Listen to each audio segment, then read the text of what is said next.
Hi అండి. ఈరోజు veg pulao చేసుకున్నాను.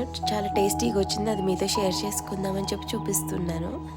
ఫస్ట్ అయితే కనుక నెయ్యి, ఆయిల్ వేసేసుకొని దాంట్లో బిర్యానీ దినుసులు వేసేసుకొని ఫ్రై చేసుకోవాలండి. అవి ఫ్రై అయిపోయినాక ఆనియన్స్, పచ్చిమిర్చి, అల్లం వెల్లుల్లి పేస్ట్ కూడా వేసుకుని ఫ్రై చేసుకోవాలి. అవి కాస్తంత ఫ్రై అయిపోయినాక గుప్పెడు జీడిపప్పు వేసేసుకొని అవి కూడా ఫ్రై చేసేసుకోవాలండి. అవి ఫ్రై అయిపోయినాక మీ దగ్గర ఏమున్న వెజిటేబుల్స్ ఉంటే అవి వేసేసుకోవాలి. నేనైతే క్యారెట్, బీన్స్, పొటాటో తీసుకున్నాను.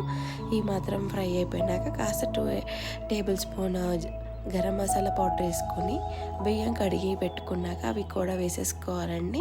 అవి కూడా 1 సెకండ్ అలా ఫ్రై అయిపోయినాక మసాలాలో ఇప్పుడు దాంట్లో మనం వాటర్ యాడ్ చేసేసుకొని ఆ అరచెక్క నిమ్మరసం, కాస్త ఉప్పు, కొత్తిమీర వేసేసుకొని కలుపుకొని అలా పెట్టేసి 3 విజిల్స్ వచ్చాక మూత తీసేస్తే వేడి వేడి పులావ్ రెడీ అయిపోయింది. మా బుడ్డోడైతే సూపర్ హ్యాపీ అండి, ఎంజాయ్ చేసేసాడు.